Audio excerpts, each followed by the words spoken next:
Il se promène en jet privé. Les signes extérieurs de richesse ne le quittent jamais.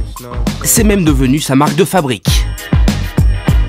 Ce roi de la flambe fait partie des 100 plus grosses fortunes du showbiz. C'est un rappeur. Il se fait appeler Puff Daddy. Vous ne le connaissez peut-être pas, mais aux États-Unis, c'est une véritable icône. Au moins aussi connue que Madonna. On ne compte plus les couvertures de magazines qui lui sont consacrées. Aujourd'hui, immensément riche, sa fortune dépasse les 400 millions de dollars. Puff Daddy, c'est l'histoire d'un enfant des ghettos qui a conquis l'Amérique blanche. C'est à New York, le 24 novembre 1969, que commence la vie du petit Sean, celui qui se fera appeler plus tard Puff Daddy. Sean est l'enfant d'un couple amoureux, aux revenus très modestes. Sa mère Janice est une très belle femme de 22 ans, elle rêve de devenir mannequin. C'est Melvin, le père, qui avec son salaire de chauffeur de taxi, assure la subsistance de la famille. Ils vivent alors dans un quartier très pauvre, Harlem. En cette fin des années 60, c'est un vrai ghetto. Plus d'1 million de Noirs s'y entassent dans des conditions de vie misérables. Harlem est alors l'endroit le plus dangereux des États-Unis.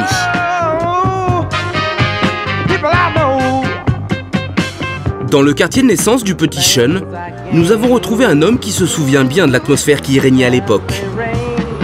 Hazy, 45 ans, est un ancien dealer qui, lui, n'a jamais quitté Harlem. Harlem, dans les années 70, pour les Noirs, c'était très difficile. Il y avait beaucoup de pauvres, beaucoup de cas sociaux, beaucoup de drogue. C'était vraiment dangereux ici, surtout pour ceux qui jouaient avec le feu. Si tu restais dans le droit chemin, tu pouvais t'en tirer, mais dès que tu faisais le moindre écart, c'était fini, tu risquais ta vie. Quitter le droit chemin, c'est justement ce que va faire Melvin, le père du petit Sean. Car malgré les sourires sur les photos posées, les fins de mois sont difficiles dans la famille. Pour arrondir son petit salaire de chauffeur de taxi, le père va rendre des services aux trafiquants de drogue du quartier. En fréquentant la pègre, il prend des risques. Il va le payer très cher.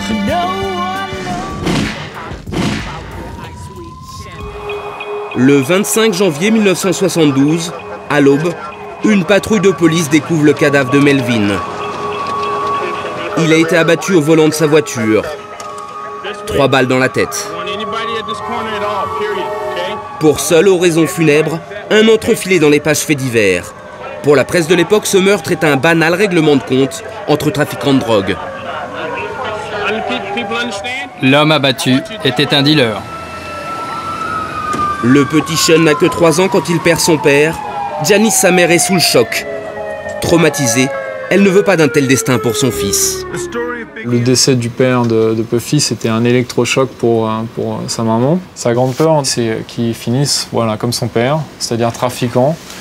Et donc c'est pour ça qu'elle fait tout pour le sortir de là, pour le sortir d'Harlem.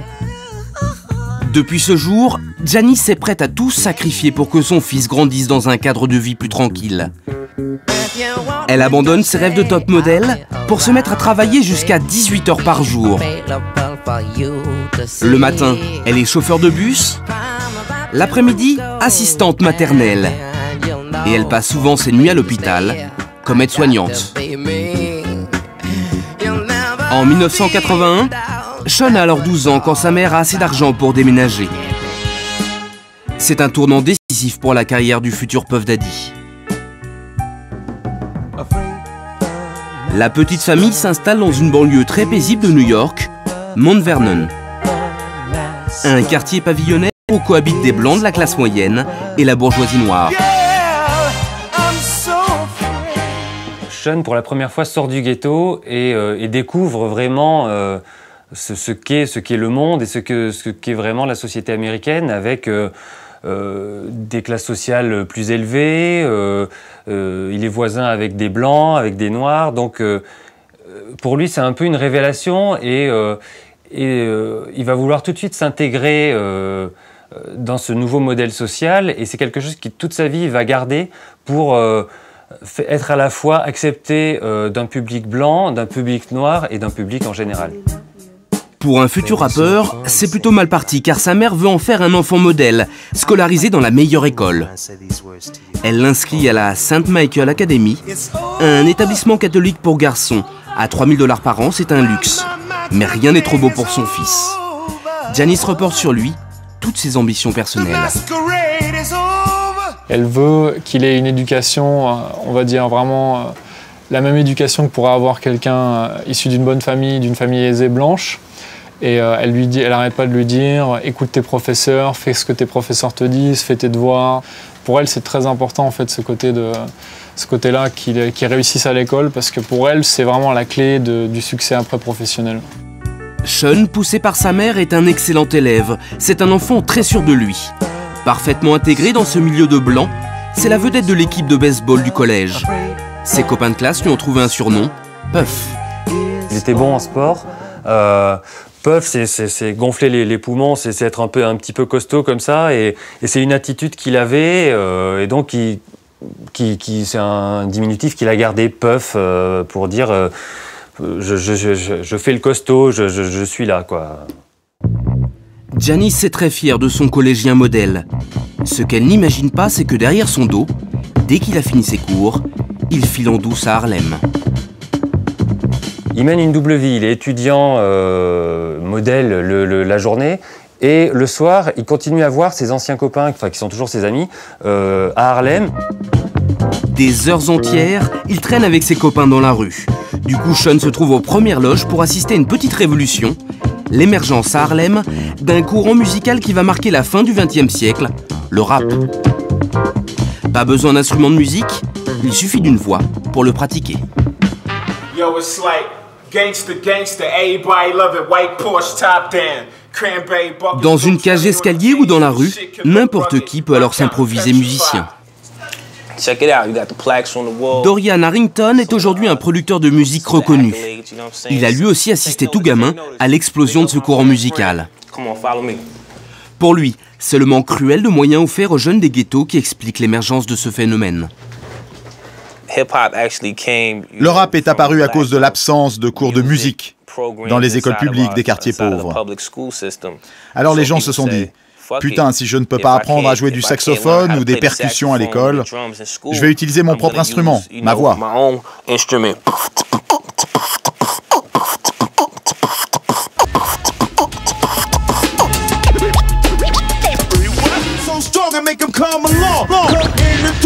Du coup, dans les années 80, le rap commence à devenir un business. Des groupes comme Run DMC connaissent un gros succès dans les quartiers pauvres. Les gamins du ghetto s'arrachent les disques de ces rappeurs qui s'adressent à eux. Mais le rap reste alors cantonné à la seule communauté noire.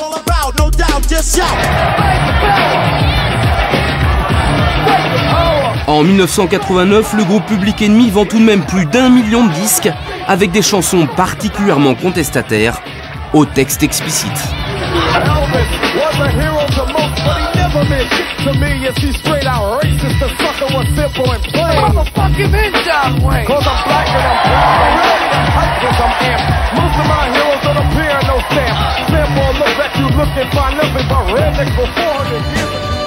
Sean a alors 18 ans.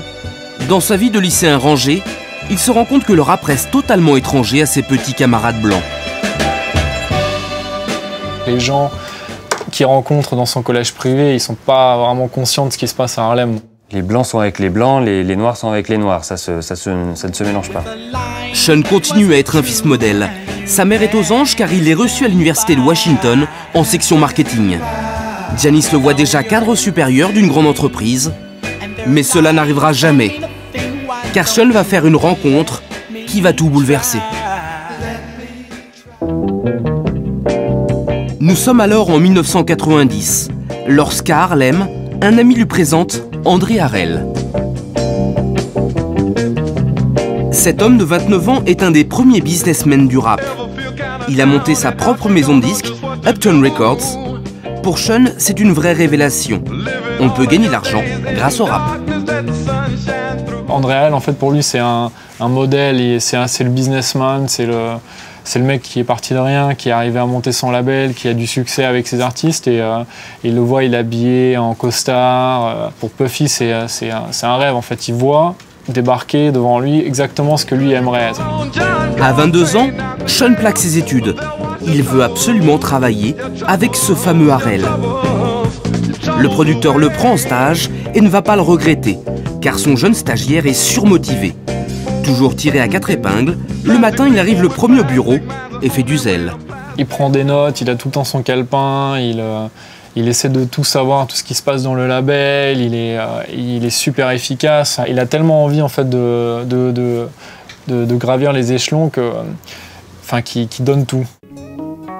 Le boss est impressionné par sa motivation. Alors, il va lui donner la chance de sa vie. Il lui demande de s'occuper d'un groupe de rap encore inconnu, Jodeci. Sean, toujours stagiaire, saisit aussitôt cette occasion en or. Il veut montrer de quoi il est capable. Alors il passe de longues heures dans les studios, enfermé avec le groupe Jodeci. Il est très directif, multiplie les prises de voix, retravaille sans cesse leur musique. Car il sait ce qu'il veut. Il a une intuition géniale, faire du rap qui plaise aussi aux Blancs. Il a l'idée pour ça de réunir dans un même morceau le rap qui est avec des rythmes assez urbains qui va plaire donc à une population noire et de la mélodie romantique, sirupeuse, c'est comme on veut, qui plaît aux Blancs, notamment ce que fait Whitney Houston à l'époque. Et a priori, à écouter Whitney Houston, ça ne va pas être facile.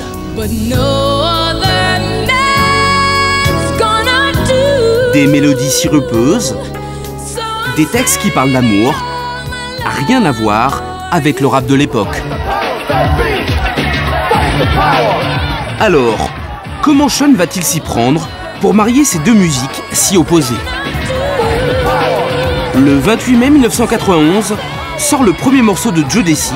À l'époque, c'est un ovni.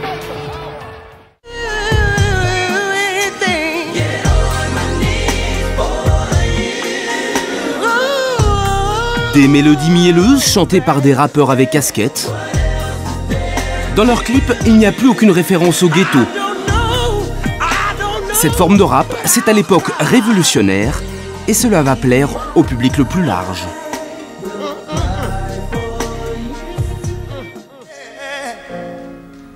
Aux États-Unis, Jodeci devient même un vrai phénomène. Ce sont les premiers rappeurs à passer en boucle sur les grandes chaînes musicales. Résultat, 3 millions d'albums vendus en quelques mois. Pour un premier coup, c'est un coup de maître. Le patron, André Harrell, est bluffé. Son stagiaire de 22 ans vient de lui offrir le plus gros succès de sa maison de disques.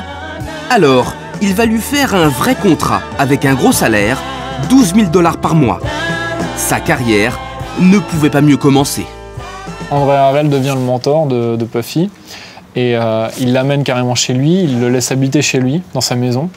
Donc pour Puffy, c'est extraordinaire, parce que Puffy, en fait, lui qui venait de rien, il va être aux premières loges en fait, du business. André Harrell l'amène partout, ça devient son protégé.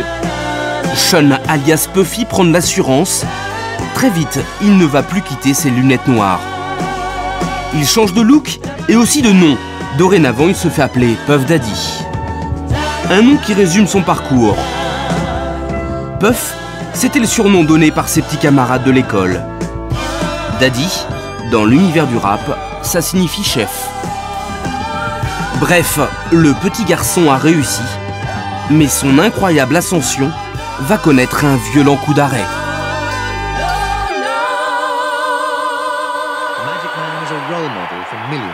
« 7 novembre 1991, un événement traumatise l'Amérique. Le champion de basket Magic Johnson, un des sportifs les plus populaires du pays, annonce publiquement qu'il est séropositif.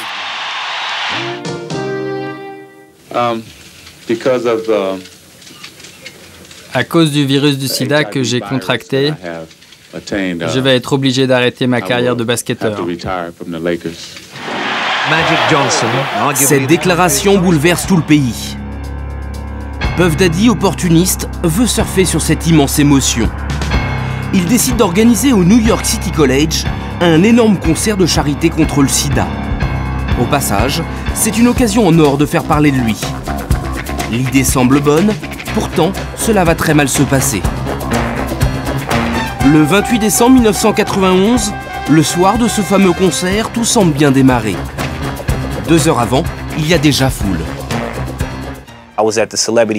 J'étais à ce fameux concert qu'organisait Puff. C'était démentiel. Il y avait une queue énorme sur 2 ou 3 pâtés de maison. Seulement voilà, Puff Daddy a vendu beaucoup trop de tickets. Il n'y a pas assez de place à l'intérieur pour laisser rentrer tout le monde. À l'extérieur, la foule s'impatiente. Paniqué, le jeune producteur ferme aussitôt les portes d'accès. Les gens dehors étaient furieux. Ils avaient dépensé 20 ou 30 $. À l'époque, c'était beaucoup d'argent pour ce genre de fête. De nombreuses personnes essayent d'entrer de force par les issues de secours. Puff Daddy les condamne aussitôt. Mais dans la salle, il y a déjà trop de monde. Le public panique et veut sortir, mais c'est le piège. Il n'y a plus d'issue. De nombreuses personnes sont écrasées par la foule. Les témoins décrivent des scènes d'horreur. Trop de monde qui n'arrive pas à sortir. Beaucoup de personnes qui disent qu'une chose horrible vient d'arriver. Ce soir-là, le bilan est dramatique. 9 morts, 29 blessés. Puff Daddy se retrouve accablé par tous les médias. Il devient célèbre, mais pas comme il l'imaginait. Sa première conférence de presse est d'ailleurs pathétique. And whatever must be done to ensure that this never, ever, ever happens again. Il va s'en tirer sans aucune condamnation judiciaire. Mais son image est très sérieusement entachée. Même Harrell, son mentor, qui a peur que cette affaire nuise à son label, prend ses distances. Quelques mois plus tard, il va carrément le virer. Puff Daddy a tout perdu. En moins d'1 an, il a connu la gloire et la déchéance. C'était au début de la carrière de Puff Daddy. Et pour n'importe qui d'autre, un truc comme ça aurait dû briser sa carrière. Mais c'est mal le connaître, il a su trouver l'énergie pour rebondir. 1993, Puff Daddy n'a plus un sou en poche, alors il va retourner vivre en banlieue chez sa mère. Mais il n'a rien perdu de son ambition, comme il est grillé dans le monde du rap, il décide de monter sa propre maison de disques, qu'il installe dans sa chambre, chez maman. Le voici patron de sa petite entreprise, qu'il baptise Bad Boy, mauvais garçon. Reste maintenant l'essentiel, trouver des chanteurs. Déterminé, il va sillonner les ghettos noirs de New York à la recherche de la perle rare. Il va rapidement la trouver dans la rue. Il s'appelle Christopher Wallace. Il a 21 ans et déjà une petite réputation dans son quartier, où on le surnomme Biggie, littéralement le gros. Mais pour l'instant, il ne vit qu'en dealant du crack. Un physique pas très glamour, un pédigré de voyou, mais Puff a senti qu'il avait quelque chose d'unique, sa voix. La voix de Biggie, elle avait ce côté très particulier d'être à la fois grave et d'avoir beaucoup de profondeur, d'avoir quelque chose vraiment d'exceptionnel et d'avoir en même temps un côté assez chaud, c'est-à-dire de réconfortant et vraiment de touchant, quoi. C'est vraiment une voix exceptionnelle, quoi. Mais Puff Daddy, roi du marketing, sait que pour vendre beaucoup de disques, même une voix exceptionnelle, cela ne suffit pas. Alors, il va complètement relooker ce gros rappeur pas très sexy, avec une idée géniale en tête, lui façonner une image de gagnant pour qu'il fasse rêver l'Amérique entière. Toute l'idée de Puff Daddy, c'est de prendre un individu lambda, surdoué quand même, et d'en faire un modèle de réussite américain. En 1994, voici son premier clip. Puff Daddy a déguisé le petit dealer du ghetto en milliardaire. Il le met en scène dans d'immenses villas, buvant que du champagne. Tous les clichés d'une success story à l'américaine y passent. On y retrouve bien sûr les belles filles qui se prélassent dans des yachts et des dollars à ne plus savoir qu'en faire. Puff Daddy lui a même trouvé un petit nom. Notorious Big, littéralement le gros célèbre. L'histoire a beau être fabriquée de toutes pièces, l'Amérique va se laisser prendre. C'était un artiste rap et il en a fait un artiste pop. Il l'a marketé, en fait, il en a fait quelque chose, un produit qui était accessible pour le monde entier. Le produit fabriqué par Puff Daddy fascine tout de suite le public américain. Son premier album est un énorme succès. Plus de 4 millions d'exemplaires vendus en quelques mois. Le faux milliardaire devient numéro 1 des ventes. Du jamais vu pour un rappeur. Et son poulain enchaîne les tubes. Big Notorious, le gros célèbre, porte maintenant très bien son nom. C'est devenu une énorme star du showbiz.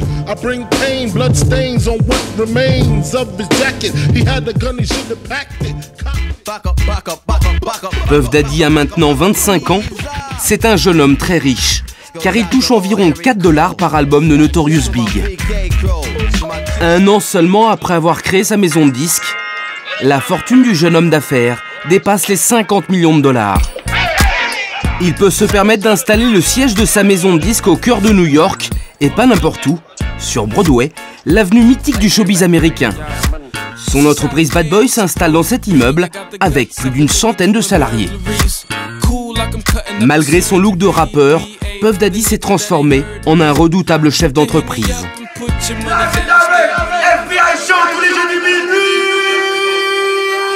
DJ Spank est un DJ français qui anime une émission de radio à New York. Il a travaillé plusieurs fois avec Puff Daddy et a été surpris par le climat qu'il fait régner dans sa maison de disques. Quand Puff arrive au studio, bon voilà, tout le monde avance et tout le monde sur le brin de combat, tout le monde est en panique, ça nettoie de tous les côtés, ça stresse tout le monde. Il y a Puff qui va venir, vous bougez pas. On se dit, waouh, qu'est-ce qui se passe, toi? Tout le monde au garde à vous, quoi. C'est clair, le patron arrive, toi. Il est quand même assez sévère, je sais qu'il est arrivé à des moments, il a vu des têtes, ça lui revenait pas, et il a demandé à ce qu'on les verse sur le champ, quoi. Tu vois, juste parce que leur tête, voilà, pour lui, ça cadrait pas avec ce qu'il veut de son entreprise. Le patron Puff Daddy se permet tout. Comme de parader dans les clips de son protégé, Notorious Big. C'est alors un des seuls producteurs de musique à se mettre sur le devant de la scène. Il ne veut pas rester dans l'ombre de sa star. Puff Daddy est narcissique. Il veut que toute l'Amérique sache qu'il a réussi. Et sa richesse, il ne l'étale pas que dans les clips. Pour s'en rendre compte, il suffit de pousser la porte d'un des plus grands joailliers de New York. Ici, la moindre breloque, comme cette croix en diamant, vaut 30 000 €. Un jour, Puff Daddy a débarqué dans cette boutique pour fêter les premiers succès de son label. Monsieur Jacobs, le bijoutier, n'avait pas l'habitude de servir des clients au goût si particulier. Ses pièces favorites étaient ses têtes de Jésus. À l'époque, il adorait porter ce pendentif religieux. Mais Monsieur Jacobs s'est très vite plié au goût de Puff Daddy, car dans son magasin, il a toujours dépensé sans compter. Vous savez, ici, il nous a acheté une vingtaine de montres. Je peux vous montrer lesquelles. Celle-ci vaut 244 000 $. Et il y a aussi le modèle multicolore à 120 000 $. Puffy a toujours été au top du design. Il veut tout contrôler. Et il dit toujours « Cela est génial, cette pièce est encore mieux. Allez, fabriquons celle-là. » Il veut toujours qu'on lui construise des nouvelles pièces, qu'on fabrique des modèles uniques. Car il veut toujours être le premier à porter les nouveaux modèles.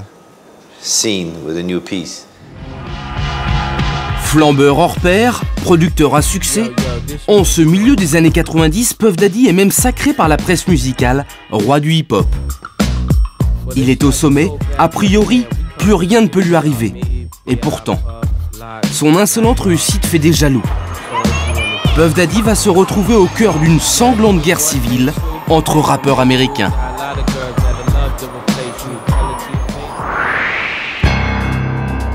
Alors que Puff Daddy fait fortune à New York, sur la côte est des États-Unis, la menace va venir de la côte ouest, de Los Angeles. Dans cette ville, un producteur de rap règne en maître absolu. Il s'appelle Suge Knight et il n'a pas l'air commode. Lui aussi a monté sa maison de disques. Son nom, Death Row, le couloir de la mort. Suge Knight est le fondateur d'un nouveau courant du rap, le gangsta rap. C'est-à-dire le rap des gangsters.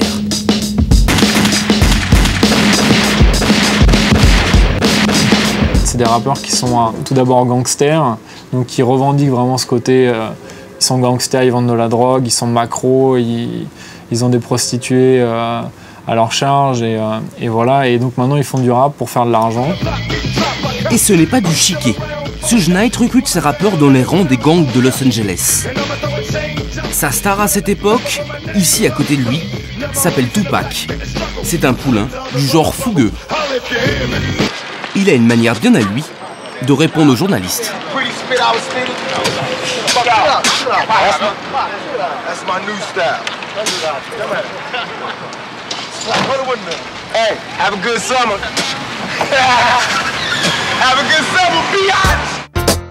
Tupac est la star de la côte ouest. Ce qui énerve son producteur Suge Knight, c'est qu'un autre rappeur lui fasse de l'ombre. Cet homme, c'est bien sûr Notorious Big, le protégé de Puff Daddy, le roi de la côte Est. Ils étaient chacun les représentants de leur côte. Death Row était le plus fort sur la côte ouest, Bad Boy était le plus populaire sur la côte Est. Ces deux personnes avaient un problème personnel, les gens s'en sont emparés, et ça a fait que tout le monde a commencé à s'embrouiller. Cette rivalité entre les rappeurs de la côte ouest et ceux de la côte est va déraper en une violente guerre.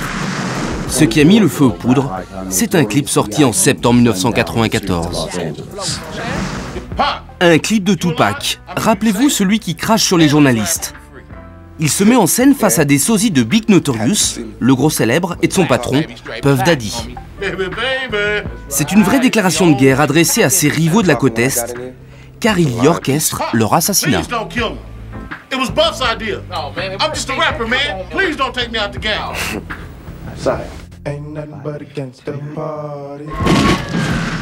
Quelques semaines plus tard, Puff Daddy se venge par clip interposé. Du jamais vu dans l'histoire du showbiz, des grandes stars jouent à s'entretuer. Cela va dégénérer, la réalité va rattraper la fiction. Le 30 novembre 1994, lors d'un séjour à New York, Tupac se fait tirer dessus. Atteint de plusieurs balles, il échappe à la mort, ce qui ne l'empêche pas de faire un doigt d'honneur aux journalistes. Quelques semaines plus tard, à New York, la tension va monter encore d'un cran. Car tout le monde du rap, Est et Ouest, doit se retrouver pour une cérémonie de remise de prix. Suge Knight, le patron de la côte ouest, est en terrain ennemi. Mais il ne va pas hésiter à mettre de l'huile sur le feu en provoquant son rival Puff Daddy.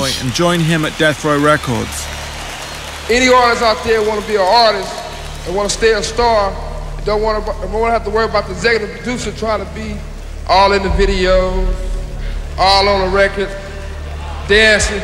Come to Death Row. Et un de ses poulains, Snoop Doggy Dogg, va en rajouter en insultant les rappeurs de la côte Est. Y'all don't love us.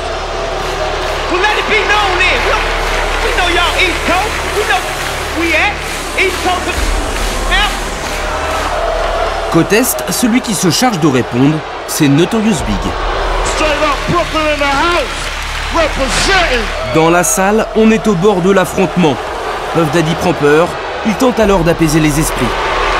I'm a positive black man, and I make music to bring us together, not to separate us.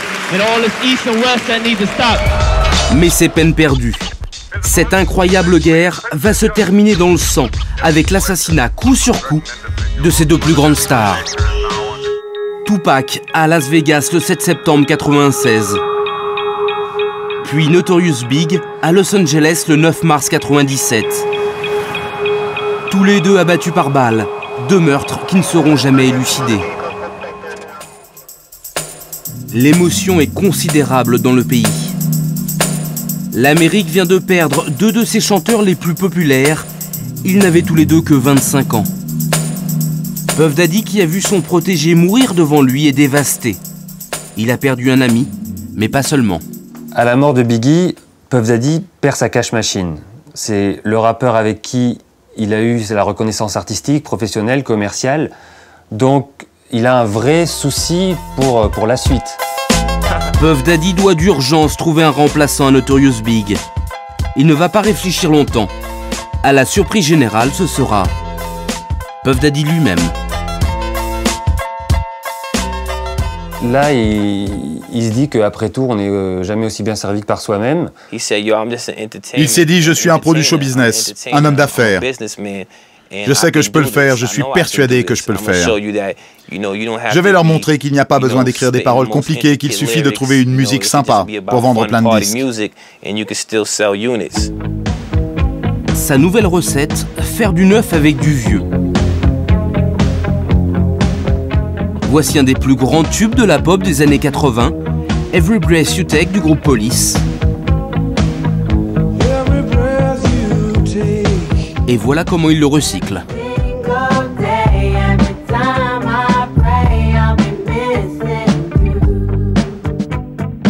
Puff Daddy, en reprenant la mélodie d'un tel standard, ne risque pas de se rater. Sa chanson est un hommage à son ancien poulain. Il a d'ailleurs invité la veuve de Big Notorious à chanter avec lui. Titre du morceau, I'll Be Missing You, tu vas me manquer. Toujours aussi opportuniste, Puff Daddy surfe sur l'immense émotion qui a suscité la mort de Notorious Big, seulement 3 mois après sa disparition.